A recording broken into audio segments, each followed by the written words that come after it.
안녕하세요. 벌써 11월이네요. 올해를 2달 남겨두고 이런저런 생각이 많은 30대 남자입니다. 다들 어떤 한 해를 보내셨나요? 연말이 다가오니 추운 겨울 저를 차가운 화장실 바닥에서 구해주셨던 어머니 생각이 납니다. 저와 어머니는 터미널의 화장실에서 처음 만났습니다. 저는 그곳 바닥에 웅크리고 앉아 변기 뚜껑을 내리고 얼굴을 기대어 힘든 밤을 보내고 있었습니다. 그때 화장실 제일 끝칸 문에 걸려있던 걸레 2장이 눈에 들어왔고 그 걸레 2장은 타일 위에서 얼어붙어가는 제 엉덩이를 보호해주기에 충분했어요. 추위에 처음엔 잠도 안 오다가 바닥에 걸레를 깔고 앉으니 그나마 그전보다는 나아 잠에 빠질 수 있었습니다.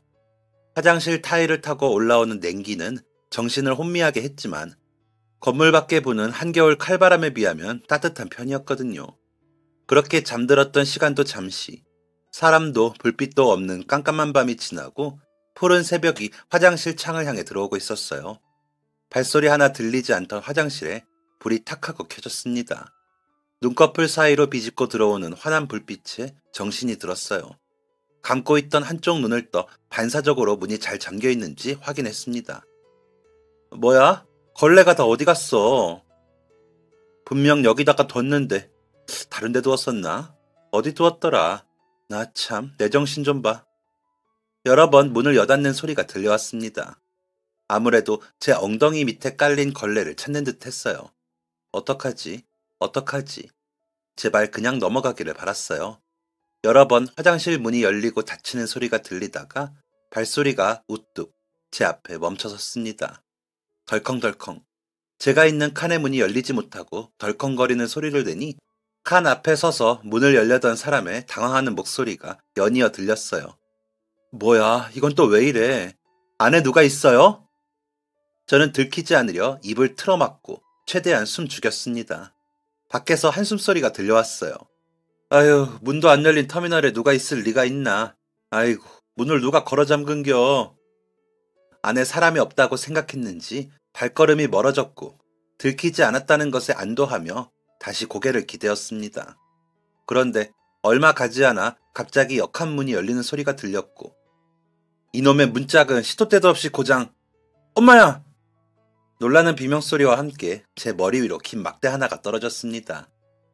아야, 아이고고 괜찮아요? 놀라서 간 떨어질 뻔했네. 문 좀 열어봐요. 열쇠가 따로 있는 걸쇠가 아니라서 잠긴 문을 밖에서 열 방법이 없으니 옆칸 변기를 밟고 올라와 막대로 문을 열 참이었던 것 같았습니다. 저는 결국 얼굴을 움켜쥔 채 문을 열었어요. 변기 옆에 웅크리고 앉아있는 저를 본 아주머니께서는 아까보다 더 놀란 비명을 지르셨습니다. 아이고 뭐야, 애기 아니여? 집에 안 가고 여기서 뭐 하는겨? 아니 화장실에 애가 있는데 다들 문 걸어 잠그고 퇴근한겨? 아까 얼굴은 괜찮아? 아주머니는 말씀을 하시다 말고 불쑥 저와 같은 눈높이로 쭈그려 앉으셨습니다. 막대가 떨어지며 다친 얼굴을 자세히 들여다보시다가 고개를 뒤로 빼며 제 어깨와 손을 번갈아 쳐다보며 손으로 훑어보셨어요. 아주머니의 거칠고 도톰한 손바닥이 제 양쪽 손등에 닿았다가 떨어졌습니다. 아가, 너 집이 어디니? 네 엄마는 어디 있어? 아빠는 여기서 잔 거야? 저는 아주머니의 손을 멍하니 바라보았습니다. 쭈글쭈글하고 울퉁불퉁한 손, 그 손을 다시 잡고 싶은 생각이 마구 들었어요. 거칠고 도톰한 손이었지만 그 짧은 순간에도 너무 따뜻했거든요. 제가 말이 없자 아주머니께서는 다시 한번 제 옷깃과 뺨을 쓰다듬으셨습니다. 아가야, 너 씻지도 않고 모습이 꼭... 너 밥은 먹었니? 밥이라는 단어에 그제야 고개를 들어 아주머니의 얼굴을 바라보았어요. 밥은 먹었니? 하는 그 질문이 마치 밥 줄까? 하는 말처럼 들렸기 때문입니다.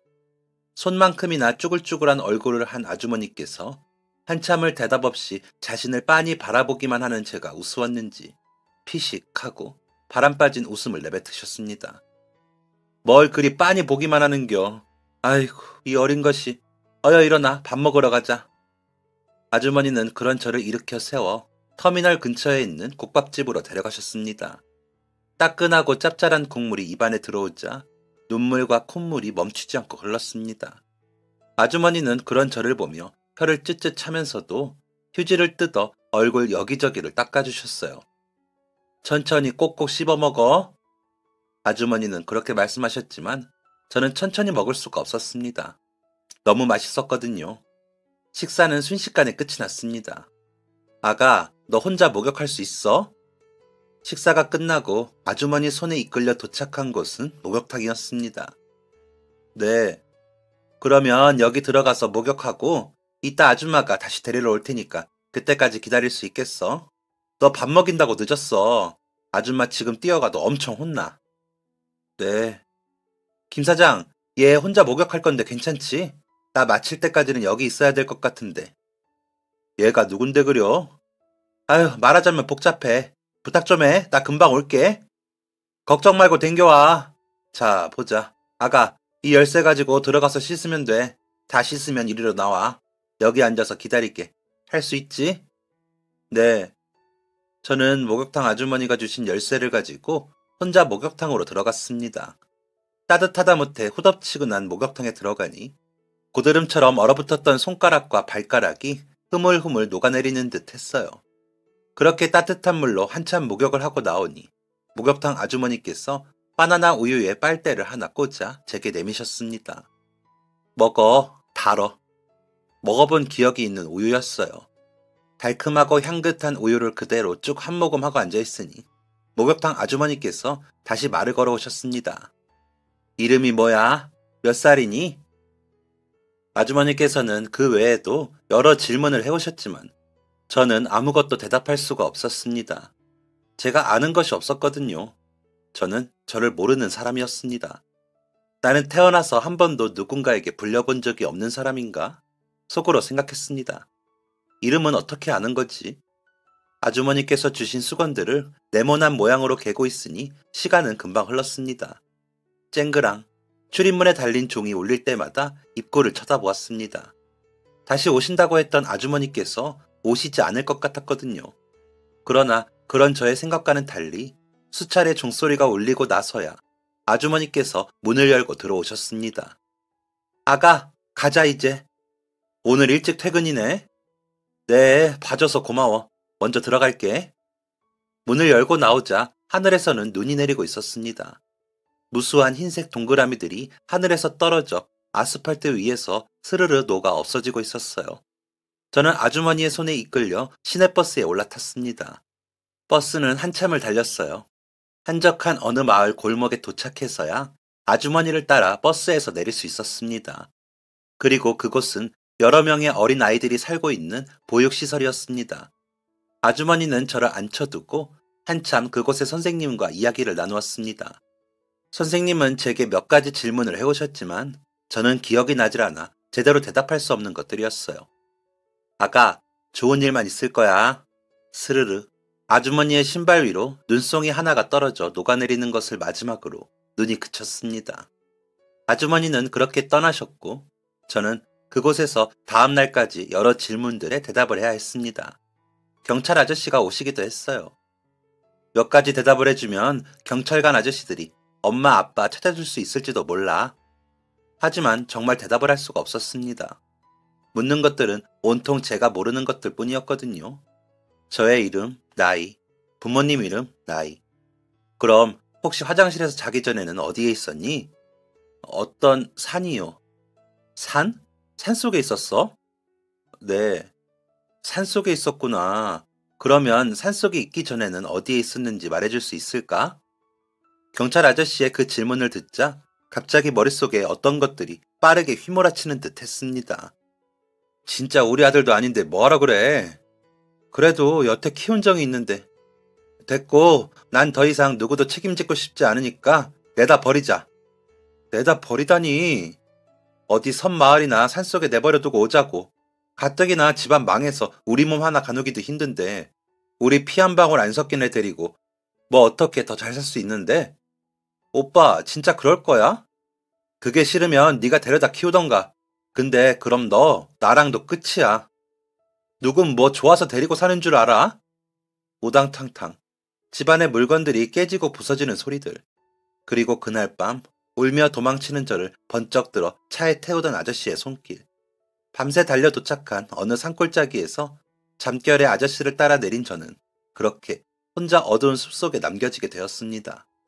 엉엉 울며 차를 쫓아가 보았지만 아저씨가 탄 차는 빠르게 시야 밖으로 사라져버렸고 저는 그렇게 숲속을 헤매며 걷고 또 걸었습니다.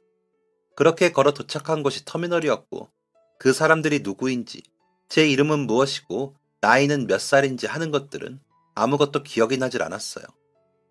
아무래도 그때 그 아주머니 말대로 애가 아무것도 기억을 못하는 것 같네요.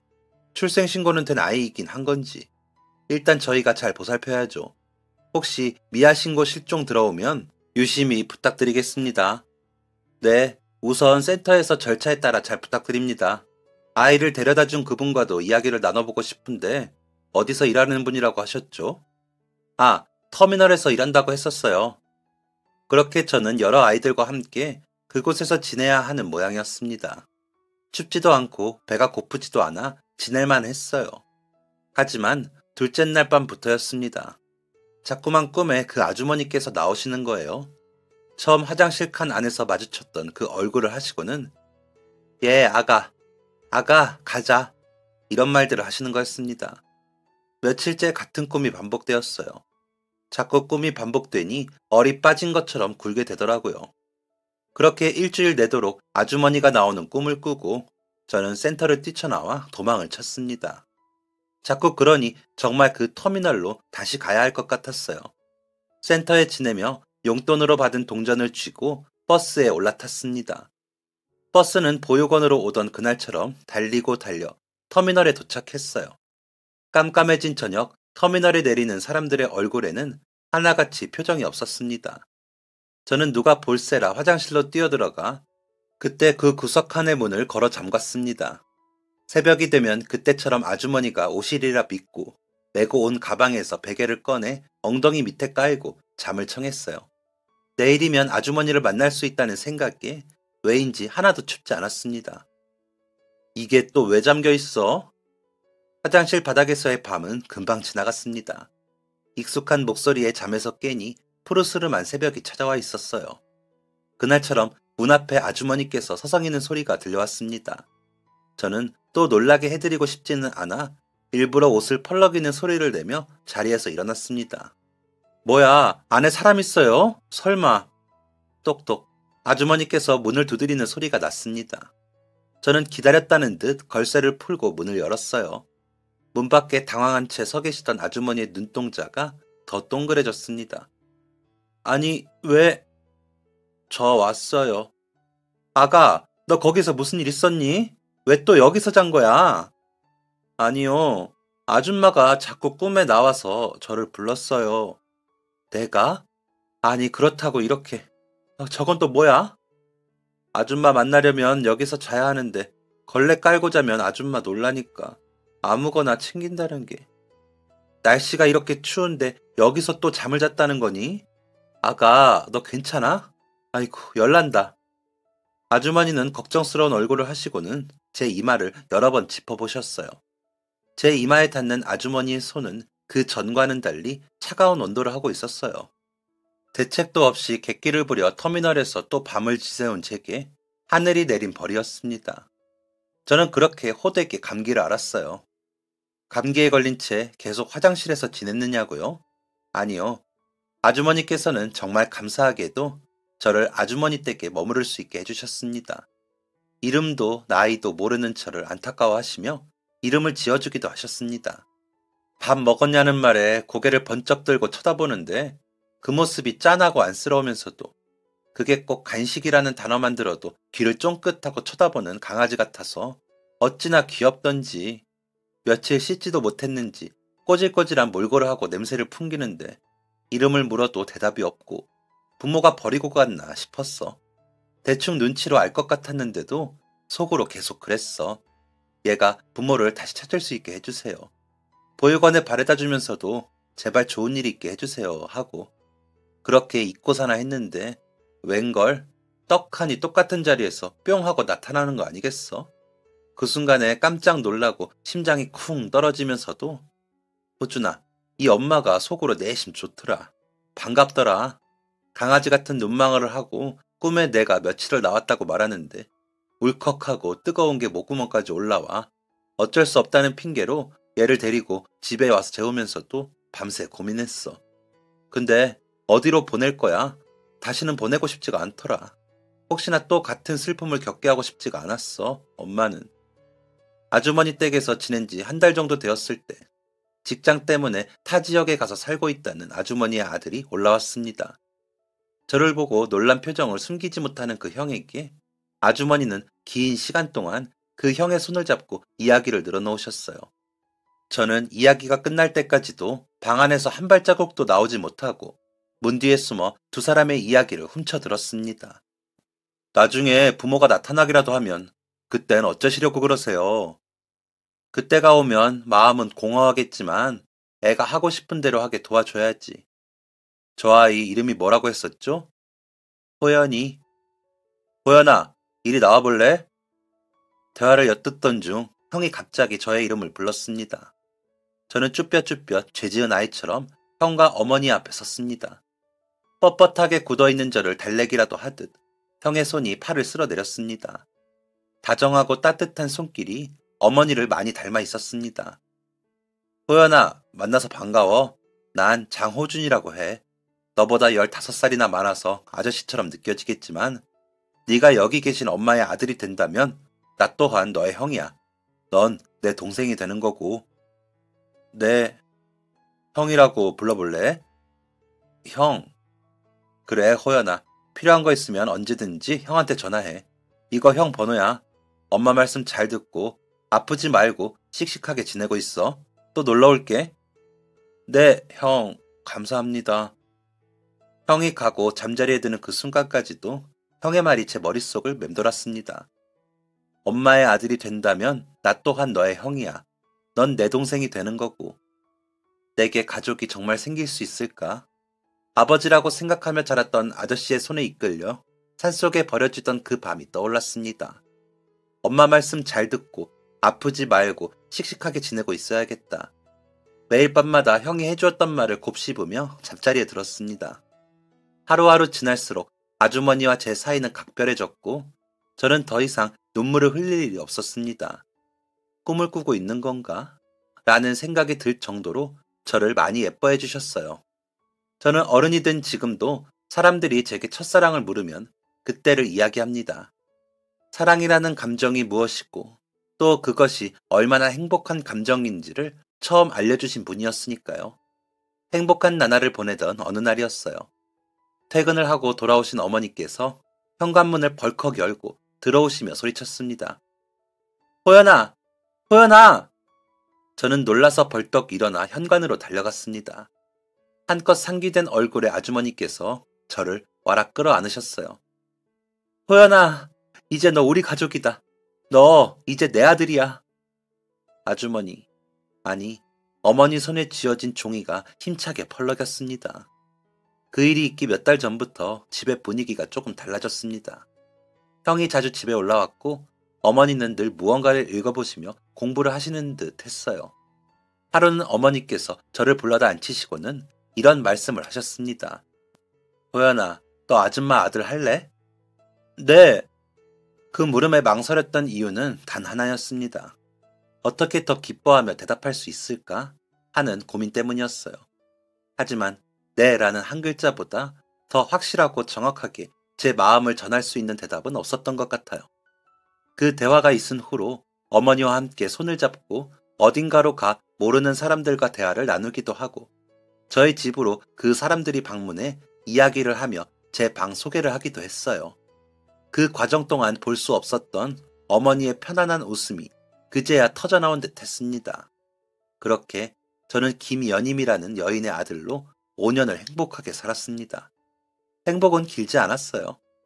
그때 당시 16 정도였으니 제가 살아온 인생의 절반도 함께하지 못하고 어머니를 떠나보낸 셈이었어요. 살아갈 막막함보다 다시 혼자가 되었다는 외로움보다 더 저를 힘들게 했던 것은 다시는 어머니를 볼 수 없다는 그 따뜻한 눈동자를 바라볼 수 없다는 것이 가장 두렵고 고통스러웠습니다. 10살이 되어서도 세상에 태어나지 못한 채 떠돌아다니던 저를 세상에 제대로 태어날 수 있도록 해주신 분이 어머니셨습니다. 그런 어머니가 5년 만에 그렇게 세상을 떠나시고 그때 제 눈에 보였던 세상은 두려움, 공포 그 자체였습니다. 몸을 웅크리고 집에서 한 발자국도 나갈 수 없었던, 슬픔에 정신을 차리지 못하고 땅으로 가라앉고 있었던 그런 저를 안아준 것은 호준이 형이었습니다. 형은 본인의 손이 덜덜 떨리고 있다는 걸 아는지 모르는지 덜덜 떨리는 손으로 제 등을 끌어안으며 말했습니다. 호연아, 사내 자식이 이렇게 약해서 쓰냐? 어머니 좋은 곳으로 가셨을 거다. 딱 오늘까지만 울자. 애써 의연한 척하던 형도 속으로는 저만큼이나 힘들었을 거예요. 하지만 저보다 더 오랜 시간을 함께 했던, 그리고 어머니의 뱃속에서 태어난 형 앞에서 제가 감히 더 슬퍼할 수도 없었습니다. 정말 강해지고 싶었습니다. 하지만 어머니의 아들은 호준이 형만 있는 건 아니었더군요. 어머니가 돌아가시고 장례식장은 아주 난장판이 되어버렸습니다. 야, 네가 뭔데 우리 집에 들어와서 망쳐? 네가 뭔데? 호석이 형, 하지 마. 야, 너 지금 나 잡았어? 야, 호준아, 너 지금 내 편을 들어야지 저 자식 편을 드는 거야? 다 저 꼬맹이가 우리 집에 들어오고 나서 이렇게 된 거잖아. 저 자식만 안 들어왔음 이런 일이 없었을 거라고. 무슨 말도 안 되는 소리야, 형. 그만해. 나이 40이 넘은 아들이 사람들 앞에서 이러고 있는 걸 알면 어머니께서 기분이 어떠시겠어? 지금 슬픈 사람은 우리가 아니라고. 누구보다 슬픈 사람은 이런 우리를 두고 먼저 가셔야 했던 어머니라고. 뭐 임마? 너 호동이 형 앞에서도 그렇게 말할 수 있어? 나이 50된 아들이라고? 이게 어디서 형한테. 전부 다 조용히 못해? 어머니 가시는 길 따뜻하게 보내드리지는 못할 망정 다 큰 것들이 뭐 하는 거야? 16 중학생짜리 애도 이렇게 애틋해하고 있는데 니들은. 호준이 너 호연이 데리고 잠시 밖에 나가 있어. 그렇게 소란스러운 장례식장에서 쫓겨나듯 호준이 형과 저는 밖으로 나와야 했습니다.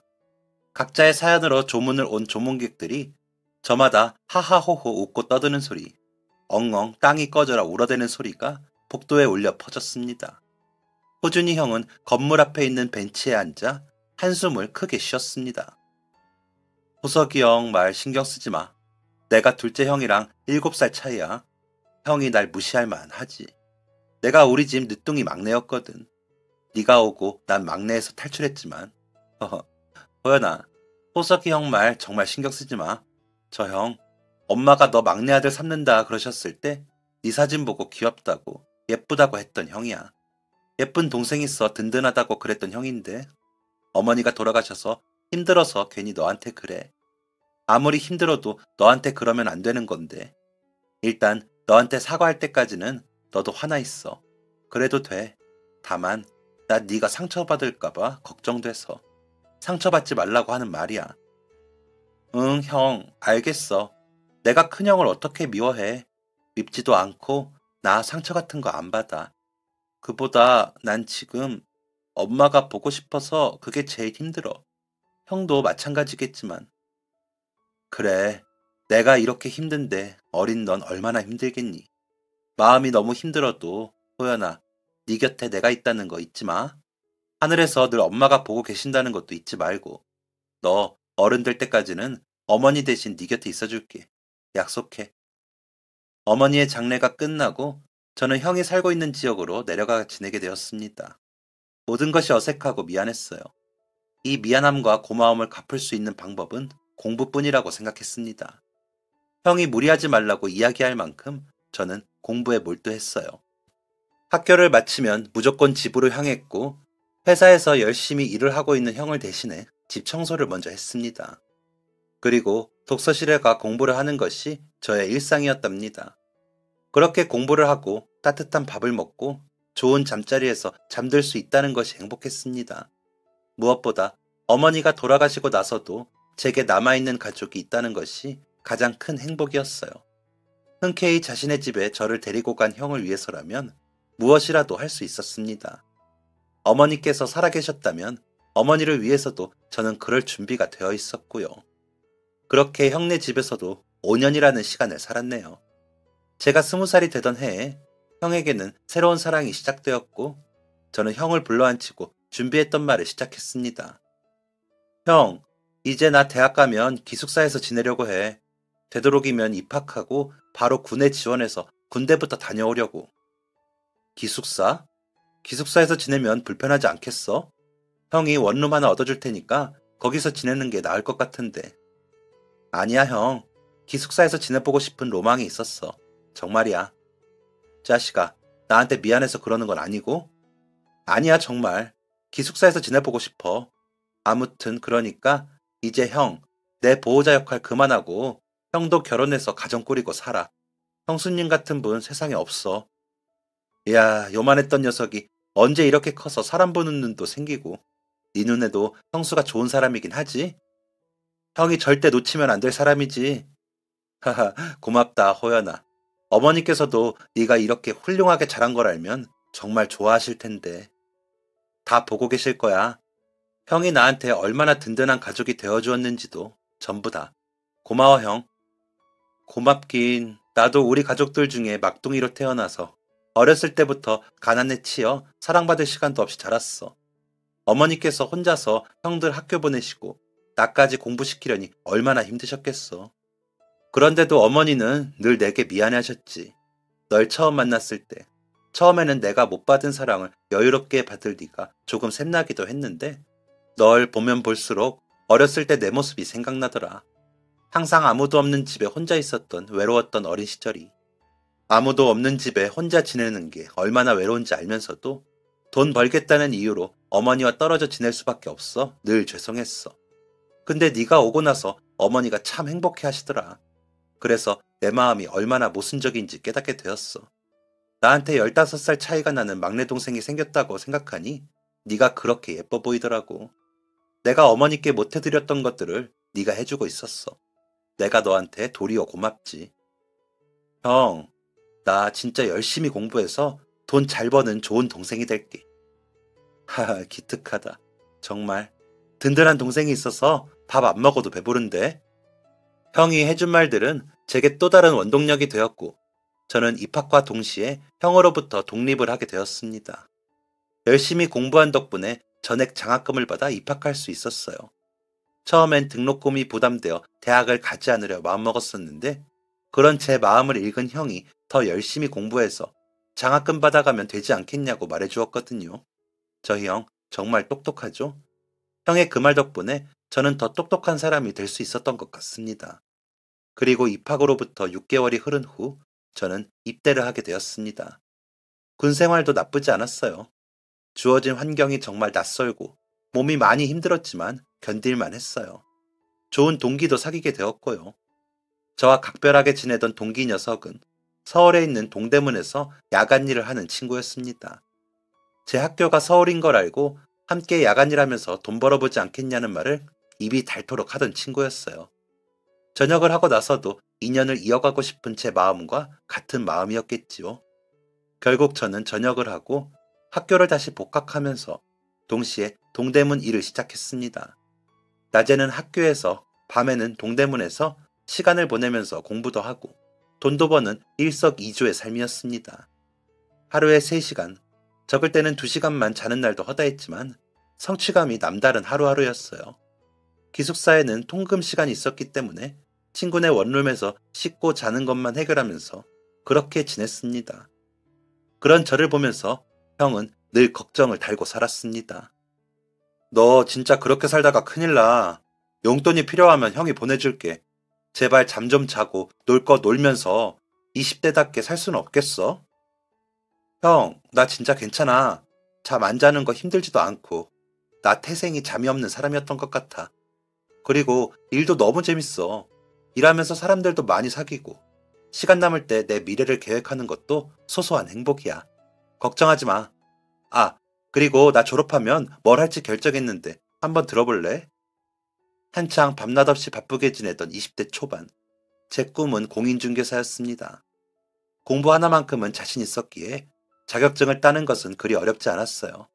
졸업을 하고 형의 수소문으로 일 잘하시기로 유명한 부동산 소장님 밑에서 일을 할 수 있게 되었습니다. 나이가 아직 어려서 바로 중개사 일을 시작하기가 어렵기도 했어요. 네가 호준이 동생이야? 둘이 영 닮아서 호준이가 온 줄 알았다. 소장님은 첫 사회생활을 어색해하는 제게 많은 힘이 되어주셨습니다.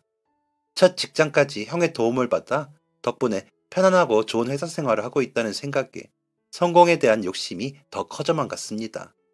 놀고 싶고 즐기고 싶을 때마다 저를 지옥에서 구해주셨던 어머니와 물심양면 저를 보살펴주는 형 생각을 하며 이를 악물고 버텼습니다. 호연이 너는 참 요즘 사람 같지 않아. 네가 하는 소리 눈 감고 듣고 있으면 나랑 동년배 같아. 야, 효연아. 요즘 내가 너 때문에 못 산다. 네가 하도 열심히 하니 나도 자극받아서 더 열심히 하게 되네. 물건이야, 물건. 복덩이야. 소장님은 늘 그런 제가 지치지 않도록 과분한 칭찬을 베풀어 주셨어요. 그러다 어느 날 좋은 기회로 빌라를 낙찰받게 됩니다. 사실 갑자기 하늘에서 뚝 떨어진 꿀맛 같은 기회? 뭐 이런 건 아니고요. 그동안 소장님 밑에서 틈틈이 공부하고 조언을 구하며 준비했던 경매였어요. 아파트는 금액이 너무 부담되어 엄두를 낼 수가 없었고 빌라를 낙찰받아 전세를 내주었습니다. 수익은 나쁘지 않았어요. 첫 경매가 성공하니 더 차분한 마음으로 집중할 수 있었던 것 같습니다. 오랜 시간 파고든 일이기도 하고 무엇보다 형에게 그동안 받은 은혜를 갚으면서 저까지 먹고 살 수 있어야 했기에 절박한 심정이었어요. 입지 좋은 곳의 빌라들만 공략했습니다. 빌라의 가장 큰 문제는 나중에 팔리느냐 안 팔리느냐인데 빌라의 상품 가치를 올리면 팔린다는 점에 주목했어요. 입지는 좋지만 내부가 특별할 것 없는 평범한 빌라를 낙찰받아 실내 디자인에 포인트를 주었습니다. 주방을 카페처럼 만든다거나 작은 조명 하나만 바꿔 달아도 분위기가 확 다르거든요. 방의 문을 슬라이딩으로 바꿔 변화를 주어도 되고요. 돈이 많이 들지 않지만 사람 마음을 혹할 수 있는 포인트를 잡으려 노력했어요. 어느 정도 돈벌이가 되니 마음의 여유가 생겼습니다. 물어물어 입소문을 듣고 온 사람들에게 무료로 컨설팅을 해주기도 했어요. 그때 무료로 컨설팅을 해드렸던 분들이 종종 제게 그런 말씀을 하셨습니다. 아니, 직접 하다가 경력 쌓아서 강사해도 되겠어요? 제가 평생을 오직 성공을 위해서만 살았거든요. 어머니와 형에게 은혜를 갚고 싶은 절실한 마음에. 그래서 남들이 조언 삼아 칭찬 삼아 해주는 말들을 절대 하나도 그냥 지나치지 못하는 버릇이 있었습니다. 그러니 어떻게 했겠습니까? 그분들의 말씀을 듣고 강사가 되기 위해 준비를 시작했어요. 그때까지만 해도 그렇게 화려한 경력은 아니었고 나이도 어려서 사람들에게 많은 신뢰를 주진 못할 거라 생각했습니다. 하지만 몇 년 후 인테리어뿐만 아니라 다른 부분들까지 점차 노하우가 늘어나자 제가 먼저 강사 일을 시작하지도 않았는데 강사가 되어 있더군요. 소문을 듣고 지인의 추천으로 여기저기서 찾아온 사람들이 모여 돈을 줄 테니 강의 한 번만 해달라고 줄을 서기 시작했습니다. 솔직히 말해서 어안이 벙벙하기도 했고 또 한편으로는 무섭기도 했어요. 막연히 꿈꿔왔던 일들이 눈앞에 펼쳐지고 있었으니까요. 하고 있는 일이 점점 커지고 벌어들이는 수익이 커지면 커질수록 자꾸만 어머니 생각을 하게 되었습니다. 그때 만약 터미널 화장실에 자고 있는 나를 어머니가 그냥 지나치셨더라면 나는 이렇게 좋은 환경에서 공부하고 취직하고 돈을 벌 수 있었을까? 그때 어머니가 나를 구해주시지 않았더라면 내가 평생 살면서 이런 돈을 만져볼 수나 있었을까? 모든 것이 다 어머니 덕분이다. 지옥 같은 10살 인생을 구해주신 어머니 덕분이다. 그때가 나의 태초이고 나는 그때 어머니로 인해 다시 태어난 사람이다. 절대 잊지 말자, 지금 마음을. 혹시나 세월이 지나면서 이런 제 마음이 흐릿해지기라도 할까. 매일같이 어머니께 감사한 마음을 일기로 적었습니다. 물론 이 이야기를 들려드리고 있는 지금 현재도 아직 일기를 쓰고 있습니다. 형은 제가 유명해지기 전 지금의 형수님을 만나 결혼을 하여 두 사람을 닮은 예쁜 아이까지 낳게 되었습니다. 돈을 많이 벌기 전이라 형에게 큰 선물을 해주지 못해 정말 속상했어요. 형의 나이에 맞게 크려면 제가 좀 더 분발해야겠다고 생각했습니다. 그리고 그런 생각을 하던 와중 형의 결혼식에서 만나 알게 된 형수님의 친한 동생분과 좋은 인연을 이어가게 되었습니다. 손이 크고 털털한 성격이 매력적인 여자입니다. 모자란 것보다는 넘치는 게 좋다는 그 핑계로 주변에 나눌 수 있으니 좋다고 생각하는 존경스러운 사람이에요. 제게 과분하지만 결코 놓치고 싶지 않은 사람이지요. 저는 그렇게 주변 사람들의 당근과 제 자신이 주는 채찍질로 착실하게 일과 공부를 병행하여 부동산 경매계에 떠오르는 스타 강사로 제가 꿈꾸던 돈 잘 버는 어른이 되어 있었습니다. 생판 모르는 남들에게 인정받고 격려받는 그 재미는 또 다른 재미가 있더라고요. 일을 하면 할수록 용기가 생기고 일이 재미있어지니 그만큼 능률도 오르는 것 같았습니다. 그러다 저와 여자친구 사이에 살며시 결혼 이야기가 오고 갈 때쯤 혜인아, 내가 결혼하기 전에 형의 결혼식 날 못 해줬던 결혼 선물을 꼭 해주고 싶은데 뭐가 좋을까? 결혼할 때 오빠가 제일 해드리고 싶었던 선물이 어떤 거였는데? 그때 못 해드려서 아쉬웠던 걸 잘 생각해보면 좋은 선물을 해드릴 수 있지 않을까? 여자친구와 함께 고민하다가 지켜보던 아파트 매물을 구해 선물을 하게 되었습니다. 준비를 하면서도 고민을 많이 했었어요. 세상 착한 형이 분명히 거절할 거라는 것을 너무 잘 알아서 계약 당일 식사를 핑계로 형을 불러냈습니다. 이야기를 들은 형은 역시나 자리를 박차고 일어나며 저를 뜯어 말렸어요. 야, 호연아, 너 정말 내가 너한테 해준 게 뭐가 있다고 이렇게까지 하니? 어머니께서도 하늘에서 네가 나한테 이렇게까지 하는 거 보시면 마음 편치 않으실 거야. 나 진짜 이런 거 바라면서 산 적 없다. 좋은 아파트엔 이제 네가 살아야지. 형, 일단 진정하고 앉아봐 우선. 그동안 어머니께 감사해서 형한테 더 보답하고 싶었던 건 맞아. 하지만 이번 건 오직 형만을 위해 준비한 거야. 형도 일하면서 먹고 살기 바쁠 때 어린 나 데려다 키웠잖아. 나 사춘기 왔을 때 그 어떤 부모들보다 현명하게 나 가르쳤잖아. 지금 내 모습을 봐. 이렇게 멋있고 다정한 남자로 클 수 있었던 건 다 형 덕분이야. 안 그래? 그러니까 형, 너무 남처럼 그렇게 부담스러워하지 마. 형이 만약 나만큼 돈이 생겼다면 형도 나처럼 하지 않았겠어? 내 모든 우선순위엔 늘 형이 1순위인걸. 그리고 나도 아파트 샀어. 그동안 나 친동생 대하듯 대해주신 형수님께도 감사해서 그러니 이번 것까지만 받아줘. 나 이제 결혼하면 이렇게까지 신경 못 써준다. 내가 정말 너 때문에 어떻게 해야 할지 모르겠다. 장호연, 너의 형수도 이 얘기 들으면 아주 기겁을 할 텐데. 호연아, 형이 너한테 해준 거에 비해 너무 많은 걸 받는다. 이제 다시는 이런 큰 마음 나한테 쓰지 않겠다고 약속해. 너 이제 형보다 재수 씨한테 더 다정하고 잘해줘야지 임마. 네 우선순위 1순위에서 형은 이만 물러날게. 제발 그 자리에 재수 씨 앉혀드려라. 응? 저의 설득에 두 손 두 발 다 들어버린 형은 결국 제 선물을 받아주었고 긴 대화 끝에 앞으로는 저는 제 아내에게 최선을 다하고 형은 형수님과 조카에게 최선을 다하며 사는 것이 저의 형제가 서로를 위하는 가장 큰 방법이라고 규칙을 만들었어요. 물론 저는 뒤로 어떻게 더 좋은 걸 해줄까 늘 고민하고 있지만 하하. 그리고 형과 제가 만든 가장 큰 규칙은 규칙이라기보다는 앞으로 함께할 방향에 대해 이야기했는데요. 아무리 사랑하는 형에게 모든 걸 다 해주어도 어머니께 진 고마움의 빚이 덜어지지 않는다고. 그래서 더 형에게 집착해서 자꾸 뭔가를 해주고 싶어진다고 털어놓았더니 고민하던 형이 이런 제안을 했습니다. 그럼 우리 둘 다 어머니께 감사했던 마음으로 홀로 지내는 어르신들을 도와드려보는 건 어떨까? 그 말을 하는 형의 얼굴이 제게는 장동건, 원빈, 정호성, 이정재보다 빛나고 잘생겨 보였답니다. 사람이 이렇게까지 착할 수가 있나요? 전 어머니와 형의 뒤를 따르려면 아직 한참 멀고도 멀었다는 걸 느꼈어요. 그때 형이 했던 멋진 제안으로 지금 저희 형제는 각자의 삶을 착실하게 살다가 한 달에 2번 가족끼리 다 함께 만나 봉사활동을 다니고 있습니다. 제 마음에 비하면 소소하지만 기부금도 전달하고 있고요.